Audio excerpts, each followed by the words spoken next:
Olá, pessoal, aqui é Gustavo Aguiar, sou coordenador de marketing da Baring Brugge do Brasil, e nessa edição do Bate-Papo, a conversa é com Eduardo Bastos, ele que é Head de Sustentabilidade da Bayer Crop Science.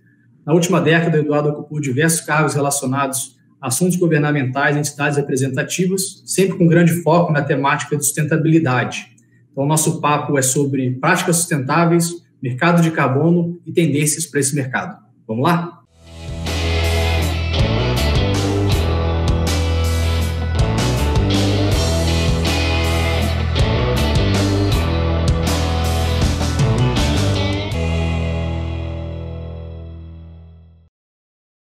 Eduardo Bastos, muito obrigado para começar aí, pela sua participação, ter aceito o nosso convite aqui, sempre um prazer falar contigo, tem muita coisa boa para falar e sempre que a gente se encontra é uma conversa muito agradável. Então, primeiro de tudo, obrigado aí pela sua participação.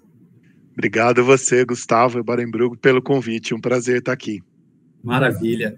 Eduardo, eu queria começar falando um pouco contigo sobre a própria jornada sua como profissional, se a gente pensar aí na última década, por exemplo, foi até quando a gente teve a chance de se conhecer inicialmente, você passou por várias frentes de trabalho, né, desde a parte de relações com o governo, assuntos governamentais, lideranças de grupos de trabalho, entidade representativa, e a gente sabe que nesse período, né, o próprio Brasil se consolidou bastante como grande fornecedor de alimentos para o mundo, e, em paralelo, o assunto sustentabilidade cresceu, né? Cresceu, se desenvolveu, ganhou cada vez mais corpo nessa discussão.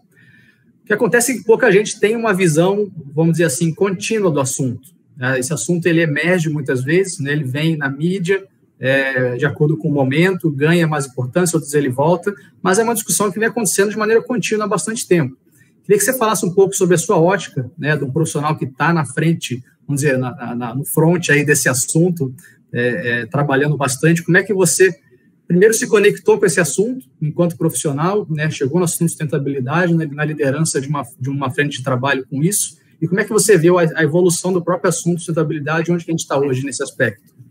Excelente. Bom, acho que começando, né, você comentou, né, do recorte aí temporal, né, de 10 anos, eu tive essa alegria, né, de poder presidir o GTPS, o Grupo de Trabalho Pecuária Sustentável, e ali foi, quando a gente começou a discutir, né, por exemplo, em pecuária, mais forte o tema sustentabilidade de uma maneira mais ampla, né, até ali sustentabilidade estava muito ligado, né, à parte de emissões, que é um tema super importante, recuperação de pastagem degradada e a parte de sanidade por conta de acesso, né, o Brasil estava crescendo, claramente a gente tinha uma necessidade, tem até hoje, isso é interessante, né, de aumentar as exportações, mas principalmente para países ricos, países que pagam, né, uma arroba mais cara. Então, a gente continua sendo, né, o maior exportador do mundo para países que compram uma carne mais barata, mas vários dos mercados premium, né, do mundo,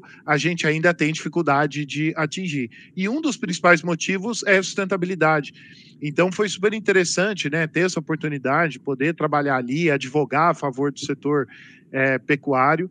E logo depois eu fui convidado pela Associação da Indústria Processadora de Cacau para presidir a associação. Então, eu deixei o meu trabalho antigo na Dow, fui, né, para o cacau, e foi super interessante também, porque no cacau o desafio era igual, né, era um desafio de colocar sustentabilidade nas tomadas de decisão, no avanço da cultura. O Brasil ainda hoje é um importador de cacau, que é meio vergonhoso para um país que também é um centro de origem genético do cacau. O cacau é nativo do bioma amazônico, não só da Amazônia brasileira, de todo o bioma amazônico.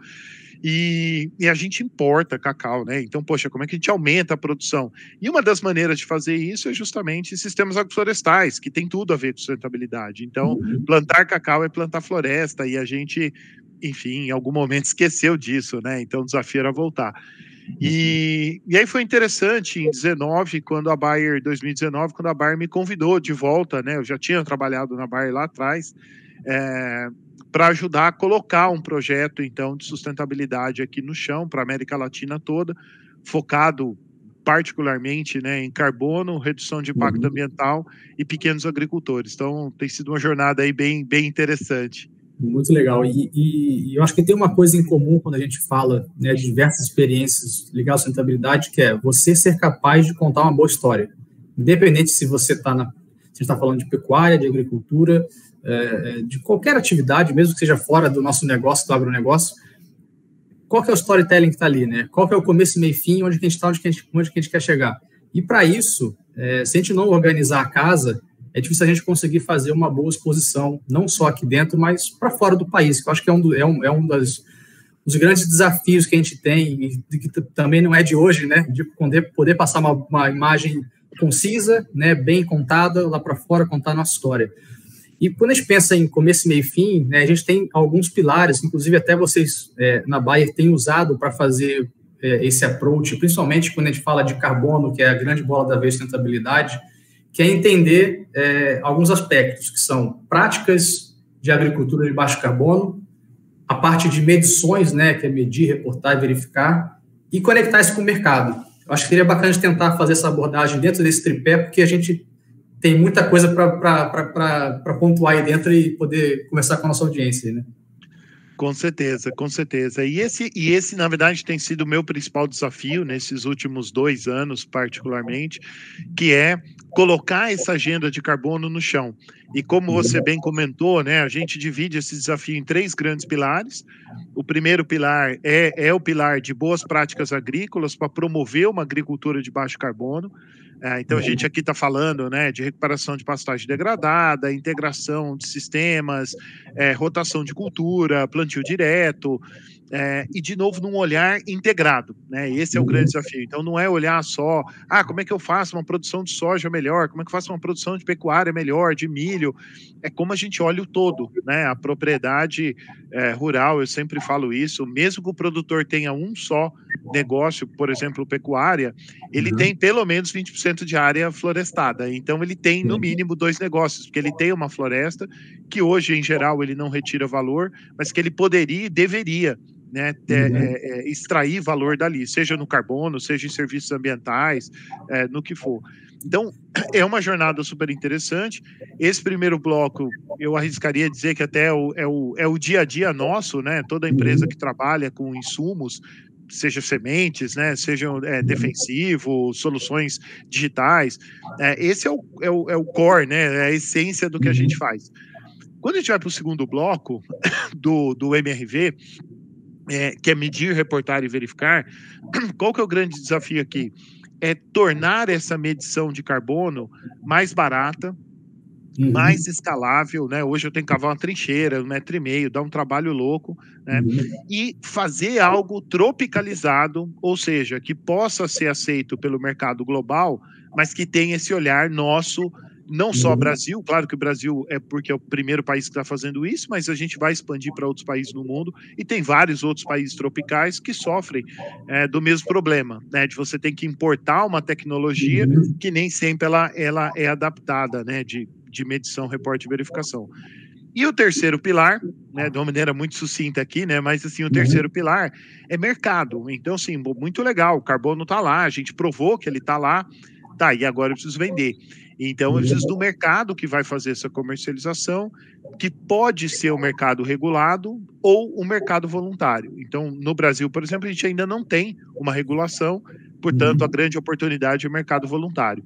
Mas a gente espera, até 2022, que a gente possa ter esse mercado também regulado, e aí o potencial é gigantesco.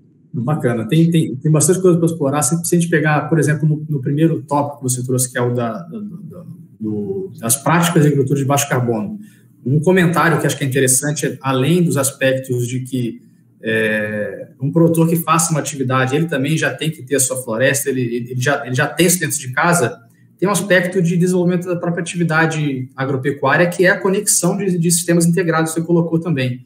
Então, cada vez mais, existe uma série de projetos que a gente não consegue mais diferenciar o que é agricultura, o que é pecuária, são atividades que já são naturalmente conectadas dentro de um sistema.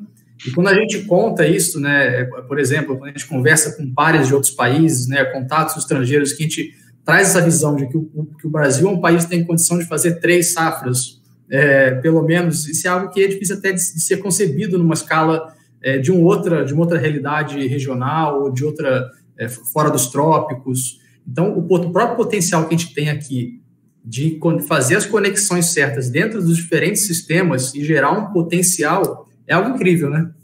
É impressionante. E isso muda, impacta diretamente, né? O primeiro bloco do ABC impacta no segundo bloco de MRV, porque os sistemas foram feitos para, poxa, vai ter neve, né? Então, assim, se vai nevar, eu vou conseguir fazer um cultivo, talvez eu consiga colocar um cultivo de cobertura, né? Para deixar ali, que depois, obviamente, vai nevar, tal, e lá no final você vai revolver o solo para poder plantar, para jogar, né, aquela neve para baixo, e poder acelerar o plantio. Quando a gente fala aqui de que boa parte do país eu consigo fazer, né, como você bem comentou, eu posso fazer uma safra, por exemplo, né, eu posso fazer uma safra de soja, faço uma safra de milho, junto do milho eu jogo uma braquiária, por exemplo, e aí eu tenho ainda a possibilidade no inverno de ter boi pastando na lavoura. Então, poxa, como assim, né? 3 safras, e a gente está falando de, sim, aí eu adiciono carbono, que pode ser um complemento aqui, né, de renda. Então, isso é super interessante no modelo tropical, e obviamente o Brasil, como um dos países aí mais avançados, né, em tecnologia tropical, tem muito a aprender ainda, mas também, obviamente, muito a ensinar para vários outros países do mundo. Com certeza. O que a gente sempre fala quando o assunto é esse, né, que o Brasil, pela própria vocação de ser o grande player de abastecimento, é o próprio Brasil que tem que puxar essa fila, né? A gente não pode esperar realmente que venha um esquema montado para a gente tem que estruturar, construir, né? Que é um trabalho que já vem sendo feito há bastante tempo e que cada vez mais a gente tem conseguido avançar, por mais que ainda tenham passos a ser dados, né? Mas tem sido realmente uma missão que é nossa. Essa missão tem que ser nossa. E aí, quando a gente conecta isso com medir, reportar e verificar, tem uma grande frente de trabalho para conseguir evoluir, para trazer informação dentro do nosso contexto, né, da nossa realidade, que consigam expor esse potencial que a gente falou agora há pouco. Mas é uma missão que não é fácil, né, Edu? Não, não é nada fácil, porque no final do dia exige investimento em pesquisa e desenvolvimento, né, o P&D que a gente chama, PDI, né, muitas vezes, né, pesquisa, desenvolvimento e inovação. Isso não é uma coisa barata, então não é só adaptar, não é só, pega lá alguma coisa de fora, traz para cá, muitas vezes a gente vai ter que desenvolver aqui. Né? Isso demanda parcerias público-privadas e privadas-privadas, né? Uma coisa que também muita gente esquece, ou às vezes até deixa passar, em parte por arrogância. Acho que muitas empresas no passado tinham essa ideia, né? De, pô, não, eu vou fazer sozinho, eu sei fazer, né? Eu sei como chegar lá. E hoje o que a gente tem cada vez mais certeza é que o desafio é grande demais para a gente achar que vai resolver sozinho. Então, a sociedade demanda cada vez mais essas parcerias, os próprios governos, né? Não é só... Muita gente olha o governo brasileiro e fala, o governo está quebrado, não tem espaço fiscal. Vários governos em vários lugares do mundo, né? Estão tirando dinheiro de pesquisa, o que é muito ruim, mas tem um lado positivo, que é favorecer a parceria público-privado. Então, o privado tem interesse, né? Empresas privadas têm interesse também em desenvolver tecnologia, mas juntos. Então, como é que a gente monta um programa para dizer assim, olha, eu quero uma gramínea de cultivo de inverno que tenha mais raiz. O que captura carbono, na verdade, é raiz, não é folha, né? Então, claro que para a gente, né, e Gustavo, eu sei disso, né, também a gente tem o nosso DNA da pecuária, é claro que a gente quer folha para alimentar o animal, né? Não é só para fazer bonito, né? Só para parecer bacana. Mas se a gente não constrói um bom sistema radicular, a gente não tem um carbono permanente, um carbono estável. Então é legal produzir carbono, mas mais legal ainda é que uma boa parte desse carbono fique retido no solo, que a gente chama de humus, né? Então no carbono umificado, que ele é mais estável. Para isso precisa construir. Tem gramínea com muita raiz? Tem, mas talvez não com a combinação exata para os diferentes biomas brasileiros e tudo mais. Então, tudo isso, na minha opinião, né, leva a gente a um ambiente muito mais propício à inovação para o futuro do que o que a gente tinha no passado, né? Porque a gente tem essas demandas, tem essa possibilidade de parceria, e acho que é por aí que a gente deveria caminhar.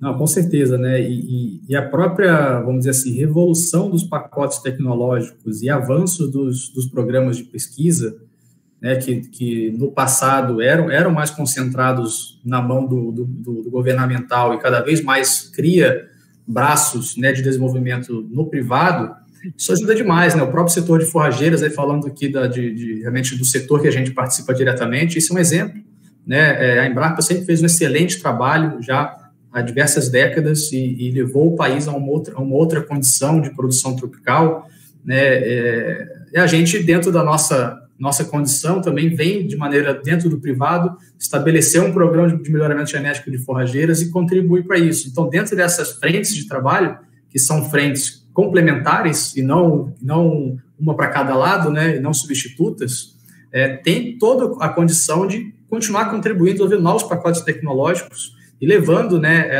esse potencial cada vez mais para frente. Então, isso é um ponto de contribuição que é fantástico também. Super, super importante. E quando a gente olha até os desafios, né? Quando o governo, por exemplo, coloca no seu plano ABC+, né? É importante lembrar, né? Nos últimos 10 anos, de 2010 até 2020, a gente teve um primeiro bloco de plano ABC, Agricultura Baixo Carbono, que foi super importante, né? Para dar um guia, para dar um direcionamento de investimento e sustentabilidade no agro. E o governo está agora, em 2021, justamente fazendo essa revisão do plano de ABC para ABC+, e, por exemplo, lá dentro tem um plano de elevar, né, ILPF de 17 para 30 milhões de hectares. E eu lembro, talvez você lembre também, Gustavo, quando a gente sentou, poxa, tem mais de 10 anos, né, com um grupo lá da PPS, né, para discutir se era viável, e eu lembro que muita gente falou, poxa, acho que com sorte chega em 1 milhão, porque o produtor não está preparado, né? O pecuarista, em geral, ele retém mais, né, o recurso, ele tem uma dificuldade maior, em geral, né, de fazer um investimento mais pesado, em parte até por isso ele é pecuarista, né? Ele não gosta de se alavancar como um produtor de soja, por exemplo, que tem milhões em máquina, em equipamentos.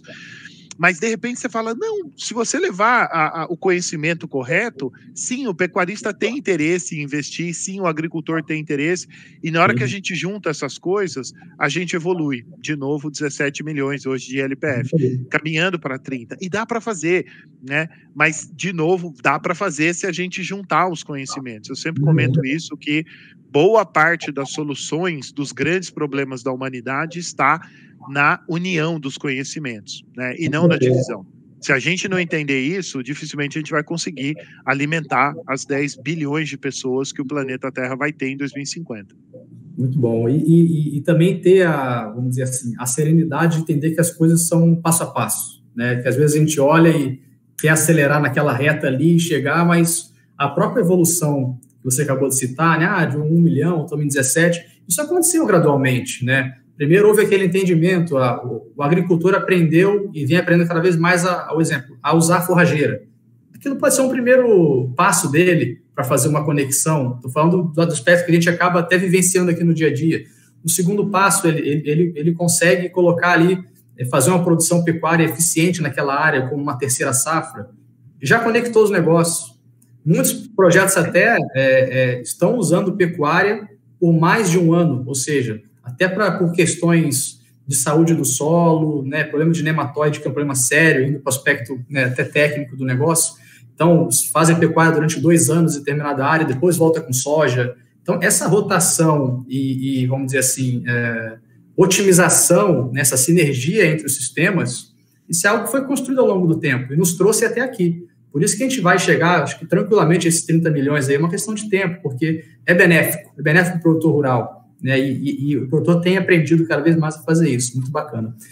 Edu, eu queria chegar no terceiro ponto, que é mercado, que aí é onde a turma tem muita dúvida, né? Como é que funciona o mercado de carbono, qual que é o potencial disso, né? E conforme até globalmente, né, as metas, os compromissos são firmados, a gente vai naturalmente caminhar para o mercado, que é o mecanismo que vai fazer a compensação disso e vai integrar a necessidade com a disponibilidade.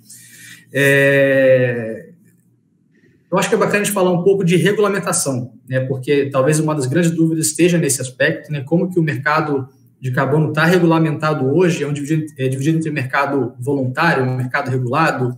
Que caminhos você tem seguido pela sua atuação também, que é bastante próxima aí desse mecanismo? Como é que a gente está atualmente nesse jogo aí, Edu?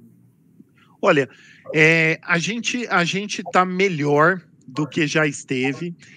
Eu acho que tem muita gente com olhar ainda negativo assim, da participação brasileira nesses fóruns, mas a verdade é que a gente tem hoje uma atuação forte, a gente tem reaberto diálogos, pontes com outros países para ir para a COP em Glasgow. É importante a gente ter, né, assim, as COPs, né, as conferências das partes, é um momento quando os países se reúnem, os países que são signatários, mais de 190, todos praticamente do mundo, dizem, olha, nós vamos reduzir. Então, o grande desafio que a gente vai ter para o final do ano de 2021 vai ser justamente aprovar ou ratificar o chamado Acordo de Paris. O que é esse Acordo de Paris?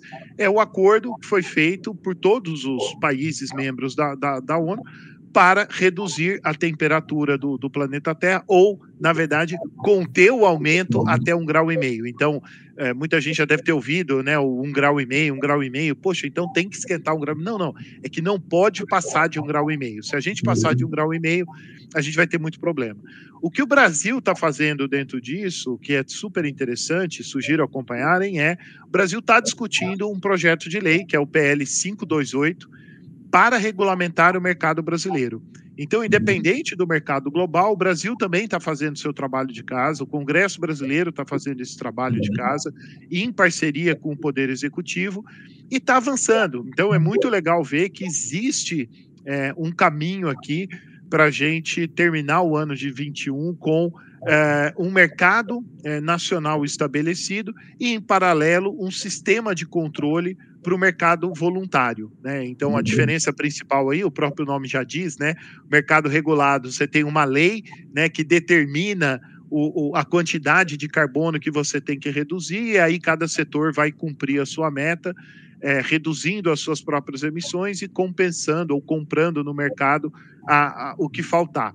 E do outro lado, no voluntário, é um acordo, né, entre empresas, entre entidades, onde você diz, olha, tudo bem, eu sou uma empresa, por exemplo, de carne, eu quero reduzir a minha produção, a minha emissão, e aí o que eu vou reduzir, eu posso reduzir dentro da minha cadeia. Então, ela decide que uma parte daquelas emissões ela vai comprar, por exemplo, e vai embutir ou no preço da arroba, ou vai pagar a arroba e em separado paga o carbono equivalente daquela arroba.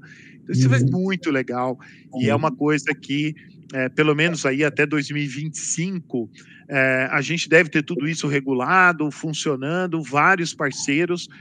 Eu sem falsa esperança aqui, mas assim, o número real, né? O ano passado esse mercado movimentou 280 bilhões de dólares, esse ano ele deve montar 350, praticamente zero em agricultura. Então, agricultura entendendo agricultura, pecuária, floresta. Então, assim, a gente tem um espaço enorme aí de conectar. Exatamente, de nos conectarmos, né, como setor, a esse mercado gigantesco. Tem números aí que realmente a gente olha e fala, nossa, o potencial é enorme, né? Tem números que, eu não sei com quais vocês trabalham, mas a gente fala de um total de 1,5 bilhão de toneladas de CO2 equivalente. O agro poderia participar com 500 milhões, então está falando talvez de um terço. Não sei se os números que vocês têm são esses, mas quando a gente olha para o tamanho do potencial, né, ligado ao agro, é um negócio fenomenal. Então, desde que as ferramentas sejam devidamente construídas, é uma questão de realmente usufruir desse potencial todo, né? Exatamente. A gente trabalha, na verdade, até a gente copatrocinou um estudo do ICC que foi lançado em setembro, e foi super interessante, porque super recente, e ele fala de um mercado potencial de 1,5 bilhão. Na verdade, eles reduziram, eles foram um pouco mais contidos depois. Olha, tem um mercado de 1,5 bilhão, mas a gente enxerga que 1 bilhão já está pronto. Eles colocaram um preço de $100, hoje o preço é de 10, então o preço está super estimado, em que pese é um olhar para o futuro, então tudo bem. E aí eles chegam, então, no mercado de 100 bilhões de dólares para o Brasil. E aí eles estimam que ali dentro tem pelo menos 100 milhões de agricultura, mas o olhar de agricultura é um olhar muito de redução de emissão, não é de captura. Então isso é muito legal, porque se a gente fizer só redução de emissão, são 100 milhões. Mas se a gente considerar a captura, são os 500 que você comentou. Então, e obviamente a gente tem que considerar a captura, mas não é só a gente considerar, o mercado precisa considerar. Então, muito do esforço que a gente está fazendo hoje, com a Embrapa, com universidades como a Federal do Rio Grande do Sul, Federal de Minas Gerais, a USP, a Unesp, juntar todas essas informações, submeter para a ciência, para que a própria ciência possa nos dar esse caminho que a gente possa entrar pela porta da frente nesse mercado gigantesco. Com certeza, e é uma questão de tempo, né? Vamos fazer isso, né? Edu, pensando para a gente fazer um amarrado do que a gente falou aqui e colocando o chapéu do produtor aqui, na ótica dele, o que ele pode esperar para o futuro dentro da escala do tempo que você achar que convém, né? E que tipo de próximos passos a gente tem para essa temática? Se a gente pensar, por exemplo, numa ótica de 10 anos, onde que a gente vai estar dentro desse contexto e onde que o agro pode alcançar, né? Onde o agro pode chegar dentro desse aspecto. Perfeito, a pergunta é ótima.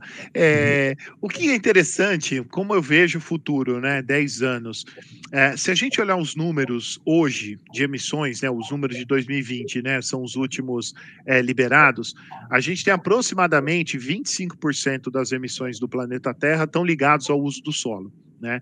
Dentro desses 25, 15 praticamente estão ligados à agricultura e pecuária, 5 à pecuária diretamente.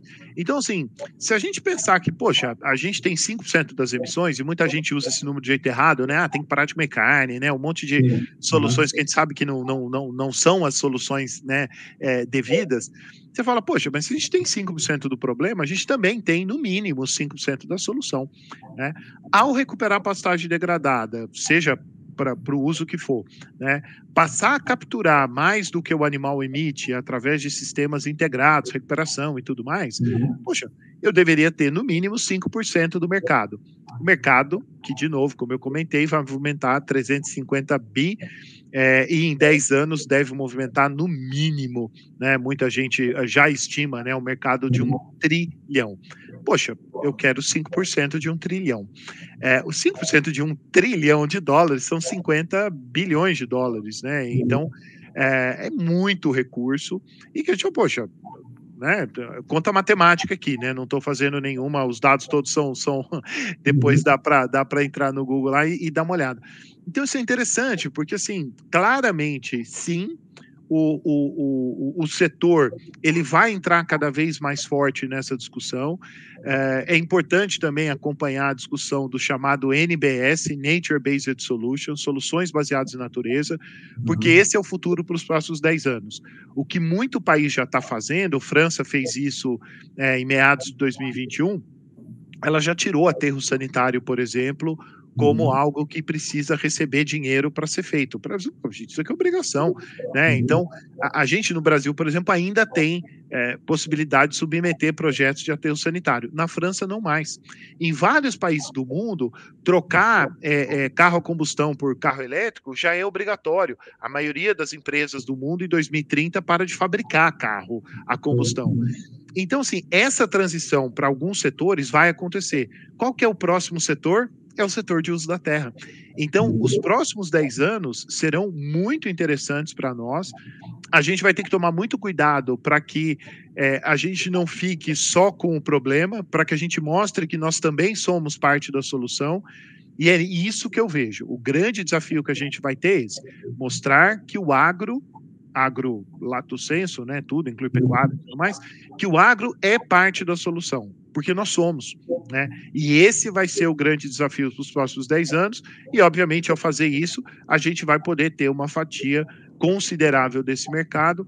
De novo, a FAO diz que nós vamos ter 25%. Eu acho muito ousado, né? Como tem 25% do problema, 25% da solução. Porque uma parte do problema é desmatamento, é ilegal, não tem nada a ver com a gente. Então ali é só acabar com o desmatamento mesmo, é comando e controle. Na parte do agro, mas eu acho que pelo menos 10% do mercado, somando agro e pecuário, a gente deveria ter, né? Hoje a gente tem tem praticamente zero. Então é para aí que eu vejo. Muito bacana. E a gente pode até reconectar com o que a gente falou no começo, que é ser capaz de conseguir contar essa história, de assumir a narrativa, pensando positivamente, né, no aspecto, e contar nossa história baseada em dados, baseada em pesquisa, né, em ciência, construir esse conceito que está sendo feito a muitas mãos, tenho certeza, nesse momento, e com a própria consciência, né, generalizada dos acordos firmados avançando, naturalmente isso vai caminhar para uma solução. E o agro tem que fazer parte e mais do que isso, tem que liderar também, muitas vezes, esse desenvolvimento, porque está na nossa mão, né, dar a nossa contribuição, não só do ponto de vista de produção de alimentos, né, de aplacar a fome no mundo, mas de ter uma contribuição mais do que positiva e ser reconhecido por isso no aspecto ambiental, né. É isso aí. Eduardo, mais uma vez, cara, quero te agradecer, conversa sempre excelente, altíssimo nível, e estaremos juntos aí, contribuindo, com certeza, né, para o agro brasileiro e como um todo, para a gente continuar nosso avanço. Muito obrigado. Para que cada vez mais juntos. Quem agradece sou eu aqui. Super abraço. Beijo, grande abraço. Tchau, tchau. Até a próxima.